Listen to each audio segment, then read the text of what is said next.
When I came from Joni, I came around from my friend Joni. I'm like, what is this now? All green up. It's just green. And I'm like, nobody has Nathaniel's t-shirt on except the lady across the road.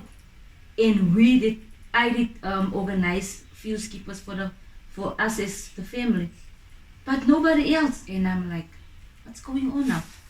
No, my husband Mashaba is waiting because this thing needs to start. And every speaker has the time to speak. But when I look around me, I could only see green, no children of Don Matera.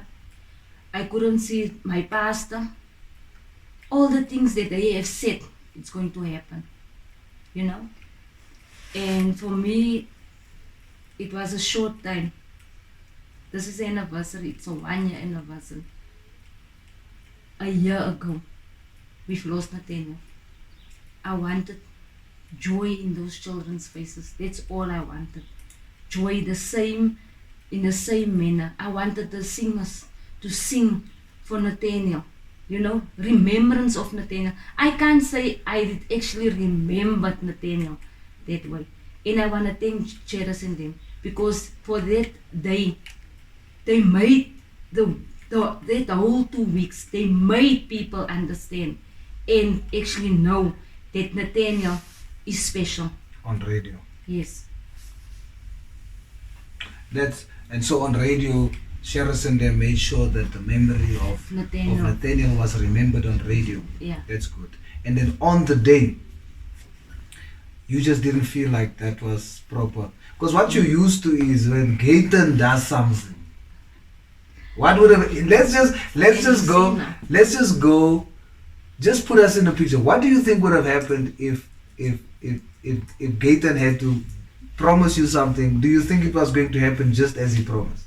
Because I actually wanted, you know, for me it's not about I can do this, I can do this. For me, I was really thinking that put your thoughts one side. We are bigger than this. Call one another. Let's do this. It's our children. We have to fight for our children. And they didn't like the idea because I gave them the idea. Can't we all get together, the PA, and you know, give a call, let's Zoom this, man. Yeah. Like the second day of Nathaniel, we came together. Since that, on the funeral, it was big. I mean, it's not like I want attention. It's the voices that speak out there. Listen here, this is the facts. This is what happened to Nathaniel. It can happen to any child. You understand? That's what I was feeling. I was feeling like if Gayton were on board, it would be massive. Yes, I hear you. And it would have been. And then, how did Herman Mashaba handle it? Like, he wanted to walk out with you. You said to me, and then when he left, how did you feel? Was it like, did he come into the house, sit with you, talk with you? Afterwards or before? Well, either way. He didn't came afterwards in the house. He just greeted me and said, Bridget, I'm on my way. But enjoy the day further.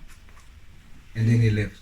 Yeah, he said he will call me to set up a meeting again and going to have a cake and cold drink. Cake and cold drink. Did he call for cake and cold drink afterwards? No. Okay. Then they did something there. As we sit here now, there's nothing at our child's graveside. Nothing. There's no tombstone on, there's nothing. They put something there that looks like a tombstone, there where he was shot. Then there's a plate on there. You told me something about that plate. Who provided that plate? Action SA? Don Matera donated. You know that school does so much. And for me not to see them there, it breaks my heart. I wasn't happy. I wasn't myself again. You know, the school stands with me until the end. What did you want them to do with that plate? Because you're saying that the Don Matera school, Nathaniel Julies' school, gave you that plate. Yes. Ne? The marble plate. Yes. What did you want them to do with the plate? I wanted them to put it there. I wanted, because we were spoken about it before my father's passing. We did want to do it out of our own. But what was it supposed to look like? You said you had the vision of how it must look when people come. It must look like a stand, and it must face like this. And people can come and read on it. Like. Just read on it. Toe gaan maak hulle nou 'n grafsteen. En toe plak hulle die